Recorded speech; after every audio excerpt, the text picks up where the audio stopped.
Hello, sports history fans. I'm Harv Aronson from the Total Sports Recall podcast. You're about to jump into another thrilling sports history moment, but first let's dive into today's sponsor just in time for the holiday season. Introducing Art of Words, the brainchild of word artist Dan Duffy from Philadelphia. Dan meticulously crafts stunning images by handwriting relevant words from some of the greatest sports moments in time. These unique, budget-friendly illustrations are the perfect gift, sparking cherished memories and capturing hearts. Choose from city skylines, sports, history, and musicians to find a piece for everyone. And here's the exciting part. For that sports fanatic in your life, gift them a piece of their favorite team or player's history. Art of Words tells a compelling story. Explore collegiate stadiums, each meticulously crafted with every football victory etched in words. Or venture into baseball stadiums, handwritten with every player from the team's illustrious history. Don't wait. Order a print today for yourself and your loved ones this holiday season. Transform your wall into a gallery of captivating art and surprise your family and friends with a print of their own. Use code SHN15 at artofwords.com for a 15% discount on your order in November and December.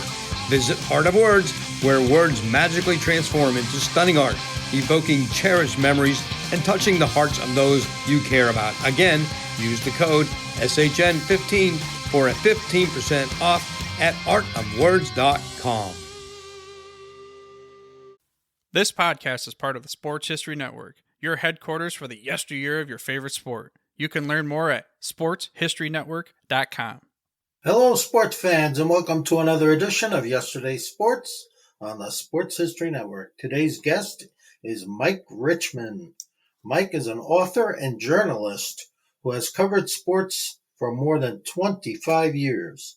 He is the author of Washington Redskins Football Vault, The History of a Proud Franchise, the Redskins Encyclopedia, and Joe Gibbs, An Enduring Legacy.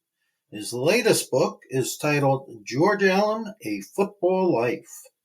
Welcome to the show, Mike. Thanks, Mark. Great to be here.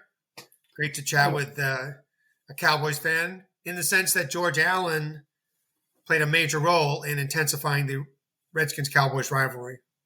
So Absolutely. I know we're going to go in depth with that. Yes.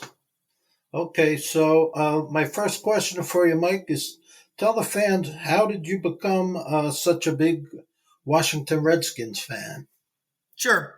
So I grew up in the Washington, D.C. area in Montgomery County, Maryland, a D.C. suburb. And when George Allen came to Washington in 1971, I was 10 years old. I had done a few things here and there with the Redskins in the 60s in terms of, I went to a few games, but I don't really remember too much from that period. But when Allen came here in 71, I became a true Redskins fan. I became hooked on the team, and I followed them every Sunday, and I would have these huge emotional swings based on how well they did. And I came to know the players very well, and of course Allen himself. I would just live and die by how well that team did, and at the same time, Allen made them one of the top teams in the NFL. His first season, 1971, he took them to the postseason for the first time in a quarter century. The Redskins hadn't played in the postseason since 1945, back in the Sammy Baugh days. In 1972, he took them to Super Bowl VII. That was an 11-3 regular season year. Then they beat the Packers and Cowboys in the playoffs and then faced the Dolphins in Super Bowl VII. I happened to be at both of those playoff games at RFK Stadium. I should also say that my father, who owned a men's clothing store right here in Rockville, Maryland, in a promotional event, he invited Redskins running back Charlie Haraway to come to the store to sign autographs, take pictures, and a picture of me and my father and Charlie Haraway is on the inside cover of the book. So, I mean, I just became a real Redskins fanatic at that time for all those aforementioned reasons. Right. Then later on in life, around high school, I wrote for my school newspaper. I had a strong interest in writing and storytelling and history. I loved history. My mother took me to so many museums in the D.C. area, and I gained a love for history. So all of that combined, chose journalism as a career. That's how I advanced to eventually embark on all of these literary projects. Okay, great story. Okay, so I wasn't, I started probably watching. I'm about the same age as you. I was 9 years old in 1971. So I can kind of remember when I first started watching NFL football was around 1969. I had an older brother, and my father was a big football fan. But I wasn't really that familiar with George Allen until he took over as the head coach of the Redskins in 1971. And being a huge Dallas Cowboys fan at that time, I learned about Coach George Allen pretty quickly because he made it very clear that he did not like the Cowboys. So, can you tell us a little bit about why George Allen had such a dislike for the Cowboys? When Allen coached the Los Angeles Rams in the 1960s, or from 66 through 70, he actually came to know several people in the Cowboys front office very well. He knew Tom Landry, came to know Tuck Schramm, because, for one, the Rams and the Cowboys scrimmaged every year.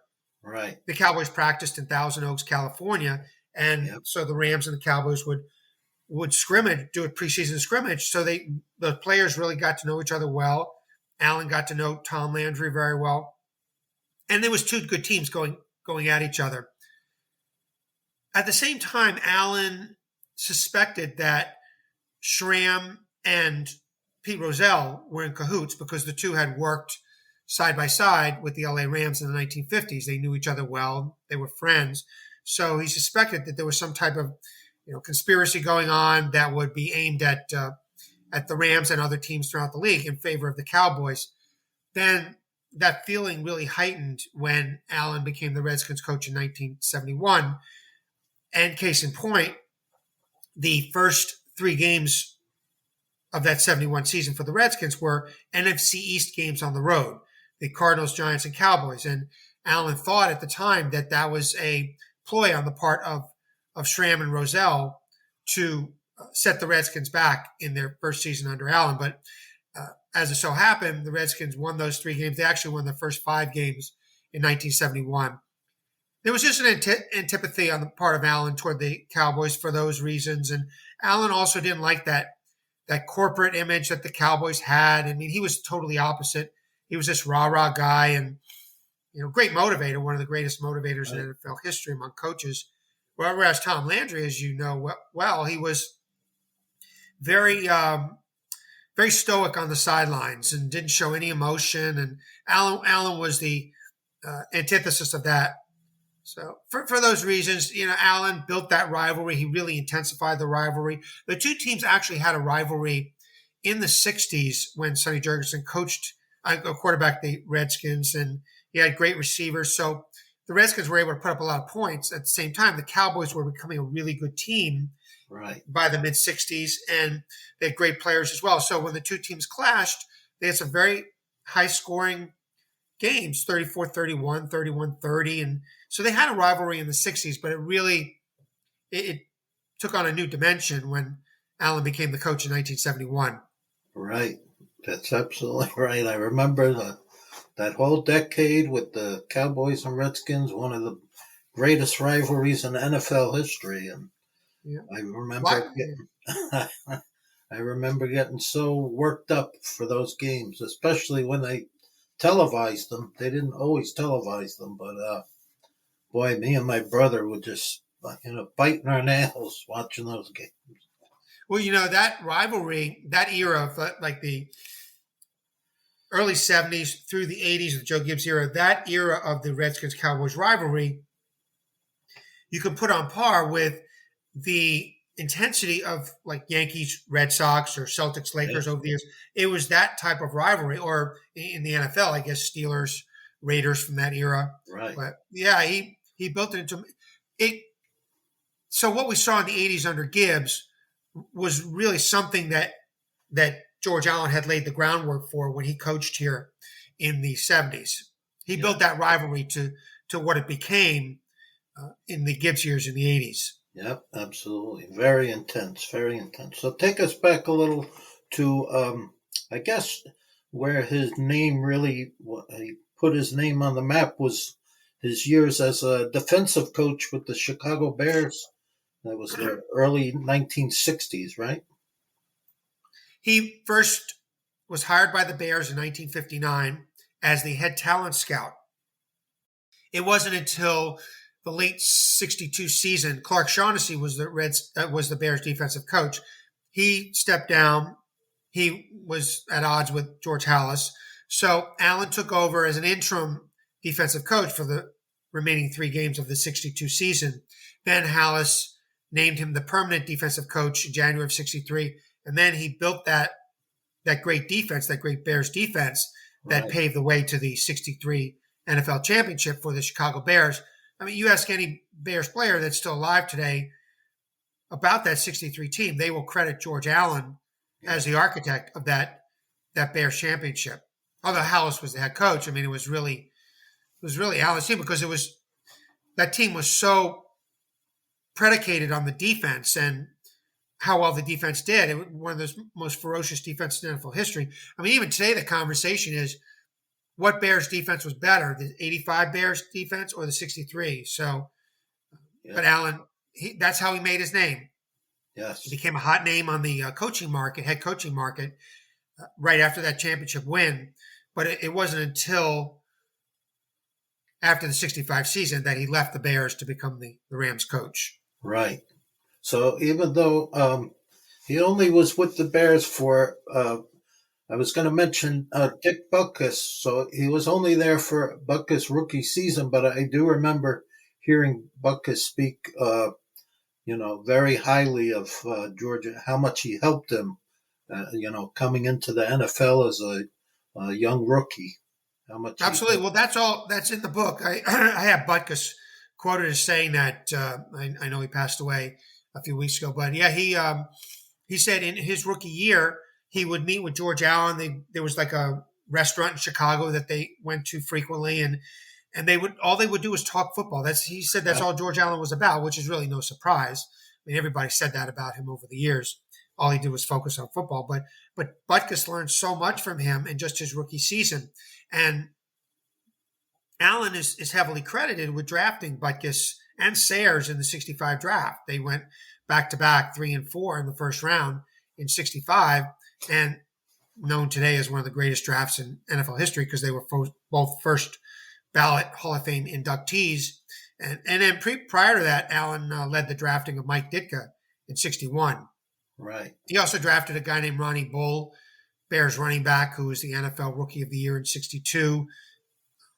So, he drafted other really good players throughout that era. So Allen's name really doesn't come up as one of the greatest general managers in NFL history, but what he did, I mean, he's certainly deserving of being part of that conversation. Yes, that's interesting because that you mentioned the draft picks, because he was known when he was with the Redskins, he was known as the guy that was always trading away draft picks for the veteran players. Well, that piqued my curiosity too, that exact point. I said to myself, well, how could he have such a keen eye for young talent? And then on the flip side, all he did is focus on veterans when he was the head coach. And I asked Bruce Allen that question, George Allen's son, right, who had been very close to him throughout his coaching years.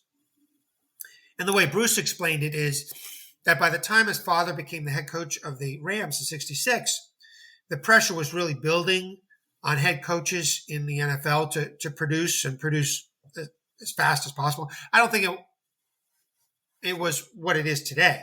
I mean, today it's like maybe 2 seasons and you're out, but still the pressure was there. Allen thought that the way he would win fastest was through veteran players, acquiring all the veteran players. And he made about 50 trades when he was with the Rams. He had full control over that part of the roster trade, and Rams owner Dan Reeves had control of the draft.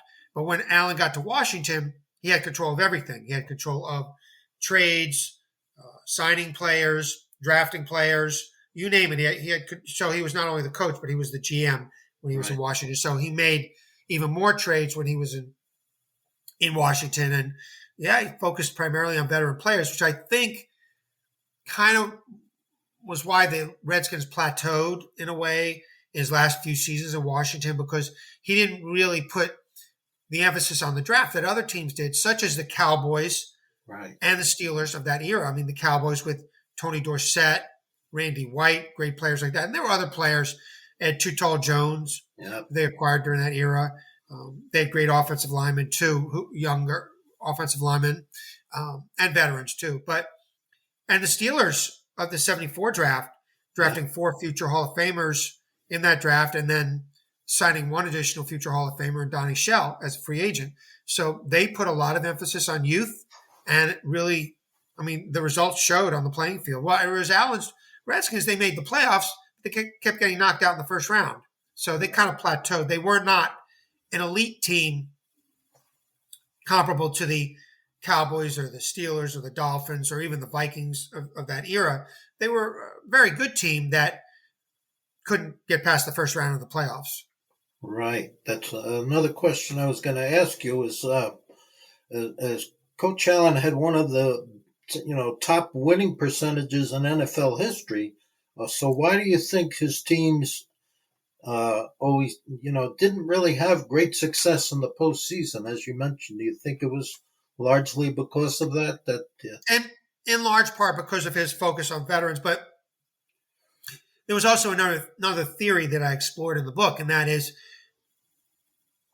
when Allen coached the Redskins, he didn't really have an elite quarterback. He actually had a sort of elite quarterback with the Rams in Roman Gabriel. Right. Gabriel was becoming one of the top quarterbacks in the NFL at the time.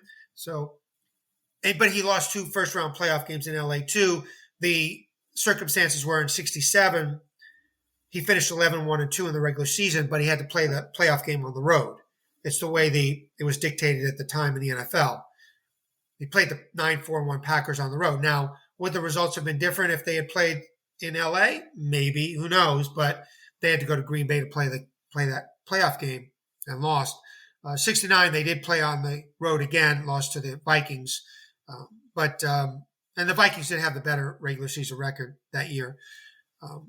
In the 70s, the Redskins really didn't have that elite quarterback that, like in Gabriel. Billy Kilmer was a great game manager and a great leader, and the players really, really rallied around him. But he wasn't that sort of Terry Bradshaw or Roger Staubach. He wasn't at that level of a quarterback. So even back in that era, today we know that it's definitely a quarterback-driven league. But even back in that era, you needed one of those elite quarterbacks to really advance farther in the draft. So that was another theory of mine, that he didn't have that elite quarterback.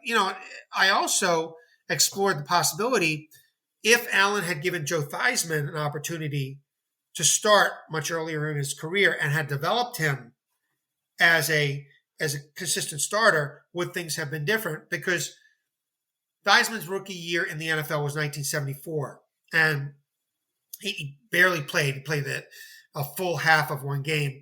After the season, Edward Bennett Williams, the Redskins team president and part owner who ran the daily operations of the team, wrote a memo to Allen saying, listen, you can't keep both Sonny Jurgensen and Billy Kilmer on the team at the same time. They're too expensive. Jurgensen made $180,000 in 1974, Kilmer $125,000. At that time, that was a lot of money. So he wanted Allen to get rid of one of them. And so happened that Allen told Jurgensen, we're not going to renew your contract. In the same letter, Williams said to George Allen, I think you should give Joe Theismann a chance to start. Right. Allen never really did until like 1976. And still then it was rotating with Kilmer. And then 77, he again rotated with Kilmer. So Theismann was never really like the bona fide starter throughout Allen's term there. At the same time, after the 74 season, Ted Marchibroda, the Redskins offensive coordinator, later the Colts coach, he wrote to Allen saying, like, George, I think you should give Joe Theismann a chance to be the true starter of the team. He's a hard worker. He's got a lot of potential. Again, Allen never did. So that was something else that I explored in the book. What would have happened if George Allen had given Theismann a chance to start, become the bona fide starter earlier in his career? Because we saw what happened with Theismann later on down the road. In the Pardee years, he was inching toward becoming one of the best quarterbacks in the league. And then in the Gibbs years, he was an elite quarterback. Right. Okay. Well, I hope that explained the yeah, answer to my question. I was gonna delve into the quarterback issue because George Allen seemed like, Billy Kilmer was his guy, and you just couldn't talk him out of it. Because also, I wanted to ask you about Sonny Jurgensen. I know he had the injury. I think it was Achilles tendon, which is a very serious injury, of course. But from the interviews that I heard with Sonny Jurgensen, didn't really seem like the two of them hit it off too well. Sonny Jurgensen and George Allen. That is correct. Well, let's go back to when Allen first became the Redskins coach in 1971. He inherited Jurgensen, and as well as other great players on offense. And Jurgensen was going to be a starter. I mean, Allen was very excited to have Sonny Jurgensen as a starter. Who wouldn't be? I mean, Jurgensen today is known as one of the greatest pure passers in NFL history. Yeah. He put up amazing numbers in the 60s. I mean, so Allen was excited to have him as a starting quarterback. It so happened that Jurgensen suffered a shoulder injury in the 71 preseason. So Allen had already acquired Billy Kilmer. That was his first trade. He brought Kilmer in as a backup to Jurgensen. He liked Kilmer. He liked the fire in him, and he thought he had good ability as a quarterback. So Kilmer started the 71 season, played most of that year. In the meantime, through the first 4 years of the Allen regime, Jurgensen was nicked with injuries. He didn't play a whole lot. When he did get on the field, he was very good at times. He actually, I don't know what the exact number was, but in the games he started in the Allen regime, he had an amazing winning record. Right. At the same time, one of the things that Allen disliked about Jurgensen, at the time, quarterbacks called their own plays. So Allen liked the fact that Kilmer was like an extension of him on the field, very conservative in his play calling. He would follow instructions. Jurgensen, on the other hand, he kind of freelanced. Right. He did his own thing out there because he was used to having that opportunity under previous coaches. He loved Lombardi when Lombardi coached in DC in '69. Jurgensen said over the years that Lombardi was the greatest coach he ever played for. So that's one reason that the two they didn't see eye to eye regarding that. Jurgensen also didn't appreciate Allen's conservative approach to the game, the run-based approach to the game. Jurgensen wanted to air it out. Yeah. But the story, as I explained earlier, the common narrative in about the Allen-Jurgensen relationship is that Allen single-handedly forced Jurgensen into retirement. That's not true entirely based on what I explained earlier, that Edward Bennett Williams, the Redskins team president, told Allen, you can't keep both Jurgensen and Kilmer on the team at the same time. I actually uncovered that at the Pro Football Hall of Fame. There's a tremendous section in the library of Allen archives that were donated by his family, papers and newspaper articles and photos and other documents there. So I went through that collection twice, 2 different occasions at the Hall of Fame. But that's one thing that I found there was that memo that Williams wrote to Allen after the 74 season. Okay. Very interesting. Very interesting. I'm glad you cleared that up. So taking a step back now, there was another defensive player that spoke very highly of George Allen, and that was Deacon Jones, part of the Fearsome Foursome. So can you tell us a little about, they had some talented players there on defense, Marilyn Olsen and Deacon Jones, but they weren't really succeeding, the Rams, until George Allen took over. So tell us a little bit about the Fearsome Foursome. Right. Well, the Fearsome Foursome existed before Allen arrived. And in terms of Deacon, and like you said, they weren't winning. They were bad to mediocre. The previous 7 years before Allen's arrival, they were they just had an appalling winning record. It was really, really bad. Deacon Jones, at the same time, wasn't necessarily the most disciplined player on the field. He didn't have a coach who could really guide him the way he needed to. Right. He was an effective player. He was a dominant player, but he wasn't as disciplined as he thinks he should have been during that time. So when Allen arrived, Allen being a defensive-oriented coach, he really got Jones positioned the right way. He unleashed him as a pass rusher, and Jones at the same time became one of the most ferocious pass rushers in NFL history. Right. And he has, nearly 200 sacks today. Even though sacks were not an official statistic at the time, somebody has done a count of all the sacks that Jones collected over the years. I think it's closer to 190 or something like that. But so Allen disciplined him. At the same time, he gave Deacon Jones a lot of responsibility. He showed a lot of confidence in him. And Jones, on the other hand, he became to really like George Allen. So then when Allen came to Washington, he acquired Deacon Jones for Jones' last season in 1974.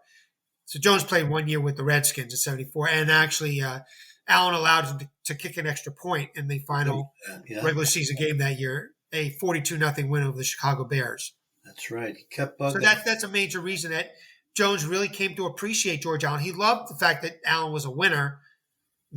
Allen transformed that Rams team into one of the top contenders in the league. Those players loved the fact they were winning. And in fact, when Allen was fired the first time after the 68 season, Jones and Merlin Olsen and other members of the Fearsome Foursome, they were part of a press conference that Allen organized, and those players came there. They were all veteran players, and they said, listen, Dan Reeves, if you don't rehire George Allen, then we're quitting. So Reeves rehired him 3 weeks later, although he was to say that it wasn't because of what the players said at that press conference that he rehired him, but he did rehire him several weeks later and then fired him again for the second time after the 1970 season. So what was Dan Reeves' major issue with George Allen? Was it just that George Allen wanted too much control? George Allen, because he had that control with the active player roster and the ability to make trades, he was spending a lot of money. Yeah. Reeves didn't appreciate that. The two were also polar opposites in terms of personality. As I wrote in the book, Reeves was like this partying guy. He was a drinker. Right. They would go, he would go out with the assistant coaches after games or after practice or whatever. They would hit the bars in the LA area. George Allen wasn't like that. He wasn't a drinker at all. His favorite drink was milk. So he wouldn't hang out with Dan Reeves. So they had that sort of personality conflict. They were polar opposites in terms of their personalities. So they never really got to know each other that well. So on the one hand, Reeves didn't like Allen's trading habits and how much money he was spending for these players. They had personality differences. I'll give you one example of a trade that Reeves just, he would never forgive George Allen for this, but in 1968, the Rams drafted Gary Beeben, the Hall of Fame quarterback out of UCLA. Right. Well, George Allen knew at the time that Beeben could not play in the NFL. Beeben was a Reeves draft pick. Reeves had control of the draft. Allen knew that Beeben couldn't play in the NFL, so he subsequently traded Beeben to the Washington Redskins. Okay. Reeves didn't appreciate that. He thought Beeben would be great for drawing fans to the LA Coliseum. He had played his college ball in Los Angeles at UCLA. He thought Beeben would be great for a great marketing tool for the Rams. Draw fans to the LA Coliseum, and but Allen traded him to the Redskins. Reeves certainly didn't appreciate that. Reeves didn't also appreciate the fact that Allen had tapped Roman Gabriel over Bill Munson to be starting quarterback. Reeves really liked Munson, and Munson was later traded to the Detroit Lions. So Reeves didn't appreciate all of that. So with all of those factors combined, that's what led to the antagonistic relationship of their antagonistic nature of their relationship. Okay, thanks for clearing that up. Do you think one of the major reasons is that it took so long to get George Allen inducted into the Hall of Fame was because of his postseason record not being very successful in the postseason? Well, that's a very interesting question. And I asked that question to Len Shapiro, who was on the Hall of Fame selection committee and who was actually a beat reporter for the Washington Post covering the Redskins during the Allen era And he and Allen actually didn't get along either. Allen didn't like Shapiro's coverage, and Shapiro didn't like Allen in terms of how he treated the media. But then Shapiro lobbied for Allen to be inducted into the Hall of Fame. Early on, after Allen's passing in 1990, his name did come up a few times, but that was for the primary selection committee. Right. And Shapiro explained to me that his postseason record, his 2-7 record in the postseason, was probably a reason that he wasn't selected at that point, or a reason for the delay in his selection. But when he was eligible through the seniors committee, right, that's when Shapiro said the postseason record really wasn't as much of a factor.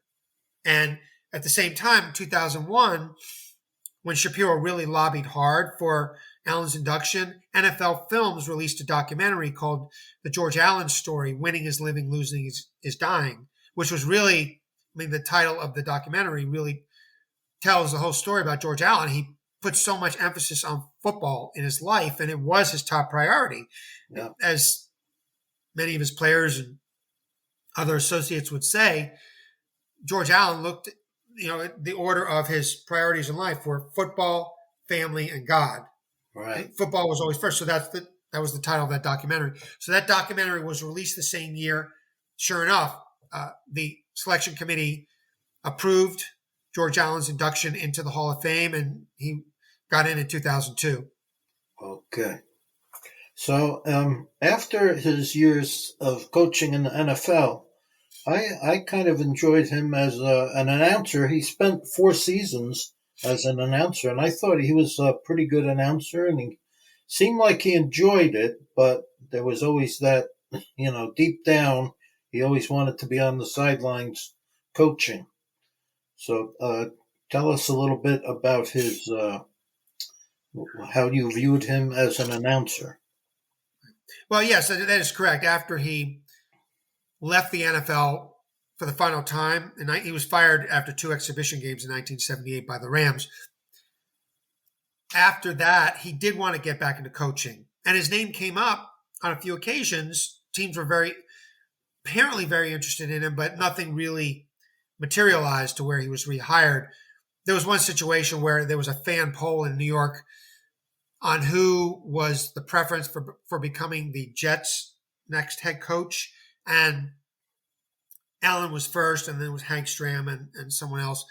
So he was, the fans knew of him, but he never got that opportunity, and I think he was blackballed by the NFL because of his relationships with prior owners, but I can get into that later. So yeah, he did enjoy those 4 years that he had in the booth. He's first with Vince Scully, right? For his first 3 years. He had a great working relationship with Scully.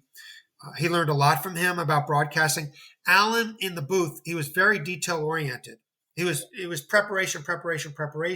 So when he would go to practice sites in the days preceding games, he would study what was going on, and he felt that, hey, I should be back in coaching. This is where I am supposed to be. He had an opportunity to coach in the USFL. He coached there for 2 seasons, 1983 and 1984. Right. 83, he coached the Chicago Blitz. 84, the Arizona Wranglers in the USFL. Both those teams went to the playoffs, by the way, and the Wranglers lost in the USFL championship in 84. But from that point on, he never coached again in any capacity until 1990 at Long Beach State. But that whole period, from the time he left the NFL in 1978 onward, he definitely wanted to get back into coaching. That itch was always there. And in terms of the broadcasting, that's the way he looked at it. When he went out to visit those teams in the days preceding games, he thought he was really a coach. Right. He got press releases from the teams. He watched game films. He did everything that he would have done as a coach in his preparation to do the color analysis for those games. Yes. Okay. So you think you mentioned a lot of the owners that he may have been blackballed. I know a lot of the owners maybe were afraid to hire him because of his reputation as, trading away draft picks, and that he liked to have complete control But tell us a little bit about, you mentioned that a lot of the coaches, not coaches, a lot of the owners kind of blackballed him out of the NFL. Sure. When Allen was let go by the Redskins after the 77 season, and I say let go because in the technical sense, he wasn't fired. Williams had offered him a contract extension before the 77 season, which he never signed. So he departed for LA at that point. But he had some parting words for Williams. He called him a cold-blooded fish and several other vitriolic comments that he made at the time. It was really, really bad. It was not good for public relations, put it that way. So, but the other owners read what he had said, and that did not bode well for George Allen. At the same time, they knew of his reputation as wanting that full control, wanting to be the GM, and the league was transitioning at the time to more of a GM coach setup, a pure general manager and a pure coach. Allen wanted control of both of those facets of the game. So, and the owners weren't necessarily, too happy about relinquishing that. In fact, the Redskins hired Bobby Beathard in 1978. Right after Allen left, they hired Bobby Beathard as their general manager, and Jack Pardee as their replacement for Allen as coach. That was another reason the owners were reluctant to bring Allen on, because he wanted all of that responsibility, the same which he had with the Redskins. And actually he had that in the USFL. He was both GM and coach. So it was his antagonistic relationships with the owners, with Dan Reeves in LA, with Edward Bennett Williams in Washington. Williams didn't like him for his spending habits as well. He thought the Redskins were losing money because of George Allen and because of all the big contracts he was issuing out to veteran players. Right. So Williams did not appreciate that. So that's one major reason it led to their antagonistic relationship. And then as I explained, Allen made those terrible comments about Williams when he was walking out the door en route to Los Angeles. So the owners remembered all of that. They heard about it, and they didn't want George Allen back. They thought it was a cancer. And they quietly said, we're not going to hire George Allen as a coach. I don't think there was any one specific meeting where they got together and said, hey, we're not going to hire George Allen. But they knew among themselves what they would get if they hired George Allen, and they didn't want that headache, basically. Right, and the game was starting to change a lot, so that all played into it. Now there are a lot of amusing stories about George Allen. Accusations of him sending spies to other teams' practices. But I remember an interview where he was asked why his favorite foods were ice cream, peanut butter, and milk, and his answer was that they didn't take much time to eat. So he just wanted to hurry up and eat and get back to work. He was so obsessed with football. He didn't want to take any extra time with his meals. That is exactly right. I mean, his nickname, or one of his nicknames, was ice cream, because he ate so much ice cream because it was easy to swallow and it would allow him to focus on football. He didn't want to take that time to actually chew food, and was supposedly would take up more time. In fact, at some point during the 1966 season, when Allen was in LA, Lee Merriweather's, the former Miss America and later Catwoman in the movie Batman, she brought him a gallon of ice cream. And I found that photo was part of the LA Times or one of the Southern California newspapers. But he loved ice cream, peanut butter, easy to swallow. Yeah. He would peel off the ends of bread. Right. His milk was, he thought that it would calm, he had ulcers. So he thought the milk would calm his ulcers. But he, in terms of anything else, I mean, he was a teetotaler. He rarely had a alcoholic beverage. Once in a while, he would maybe share a beer with his wife or something like that. But he rarely drank. But milk was his favorite beverage. He was square. His favorite movie, or one of his favorite movies, was The Sound of Music. Right. He liked jazz. That was his favorite style of music. He certainly didn't get caught up in the counterculture from the 60s. Oh, no, he was quite the opposite. And Yeah. I remember you could still see on the NFL films, like after they had a big victory, they would be in the locker room and it would be like almost like a high school locker. He'd be jumping up and down and leading the cheers. You could see. He had that type of Yeah. He had that type of enthusiasm about him. And a lot of the players appreciated it. Some, on the other hand, thought that would wear off after a while. It was too much rah-rah. It was like, enough is enough, George. We're professional players. But yeah, early on, he did the rah-rah, the 3 cheers for the Redskins. Yep. In fact, what you probably saw in NFL films is the shot of him early in the 1971 season, which was his first year in Washington, where he was doing that. As I mentioned earlier, they won the first 3 regular season games on the road against NFC East opponents, and then the first 5 games of that year. So yeah, he did a lot of that, and he would tell players. First of all, he's known as one of the greatest motivational coaches in NFL history. He would tell players, "Hey, the game rests on your shoulders," and many of them believed that. They took that to heart when they went on the field. He would say that they could have been special teams guys who their only action was on a kick return squad or whatever. But he would say that to them before the game. They really, really liked that. Right. Well, he was very well known for stressing special teams play. Yeah. Well, he was one of the first coaches in the league who put so much emphasis on special teams. Maybe he did it more so than any of his peers at the time. He also hired one of the first special teams coaches in Dick Vermeil in 1969. The same year, the Eagles hired Marv Levy as their special teams coach. So Vermeil and Levy were the first 2 special teams coaches in the league that year. But Allen put so much emphasis on special teams. He would count on them for at least 2 wins per season. And they produced so many big plays for him. Block punts and other block kicks and turnovers. He was a ball hawking coach. And there were so many games where the special teams turned it around for him. Yes, absolutely.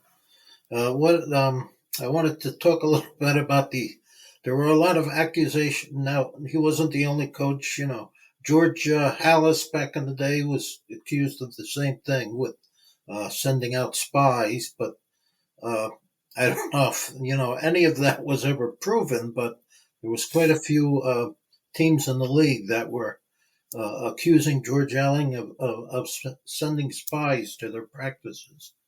They would see guys up in the trees. Well, when he was the head coach, he was known as the top spy in the league. Right. And the Dallas Cowboys in particular thought that he would station somebody with a camera very close to their practice site. In fact, Bob Lilly, the great Cowboys defensive tackle, told me this, that they had this paranoia about them that they were being spied on during their practices. And he said they eventually moved to an indoor practice site. George Allen was known for doing it. That's another part of the Redskins-Cowboys rivalry. That George Allen it was believed that he would send one of his men out there to spy on the Cowboys, but he would spy on other teams as well. And he did other things that were, unethical. Like he would pump players for information. He would hire them. There was this one story I have in the book that he got a Giants player.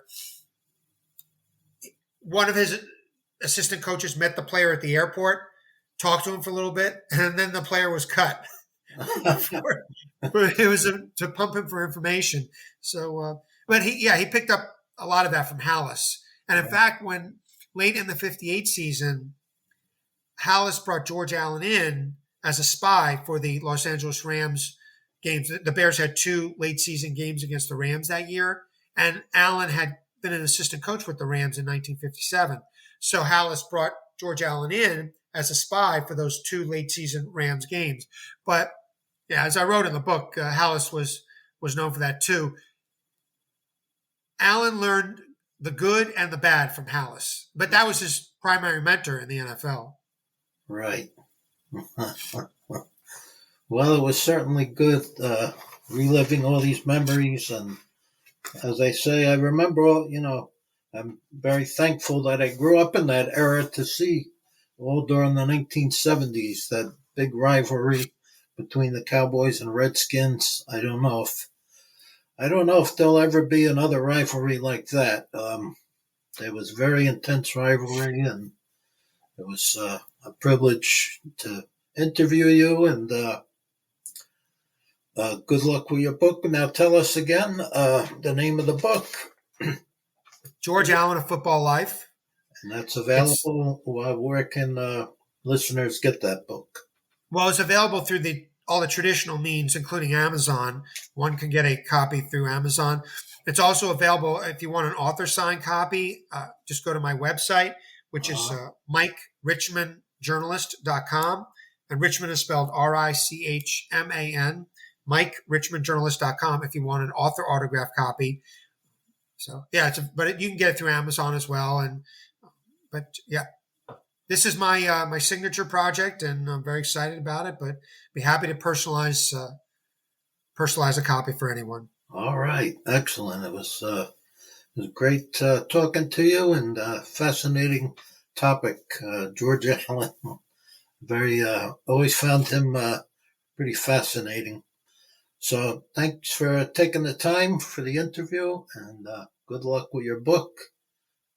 Thank you very much, Mark, and thank you very much for having me as a guest on your show. I enjoyed it. Okay, well, see you soon. Hopefully, you'll get some more interviews on the Sports History Network. Thank you very much, Mark. Yep. Okay. You have a great day. Thank you. Take care. God bless. You too. Bye. This podcast is part of the Sports History Network, your headquarters for the yesteryear of your favorite sport. You can learn more at sportshistorynetwork.com. Have you ever noticed that the lower jaw is not protected in sports? Did you know that 10,800 concussions will happen today? This has been an upward trend for the past 50 years. I'm Dr. Michael Hutchison, a practicing neuromuscular dentist. When my son wanted to participate in football and rugby, I was afraid he was going to get a concussion. That fear led me to finding the missing link to reducing concussions. The fact is, the only part of the skull that is not protected in sports is the lower jaw. If you want to drastically reduce concussions, there are 3 basic jaw positions that affect concussions, and 2 of them are not good. The correct one is called physiologic jaw position. It will dissipate the force away from the brain. Knowing that, I designed an appliance that put my son's jaw in the right place. And as a result, he was concussion-free from 5th grade all the way to senior year. This jaw position takes those 10,800 concussions today down to 28. It's the key to concussion protection. As a parent, this is what you need to know. It's extremely important that the device you are using is on the lower jaw. Thickness of the device is important. Most importantly, it must position and hold you in your own unique personal physiologic jaw position. So if your child goes out on the field with the correct jaw position, your son or daughter will not one of those 10,800 concussions today. Get yours today at PowerPlusMouthguard.com. Use the promo code POWERUP2023 for 10% off.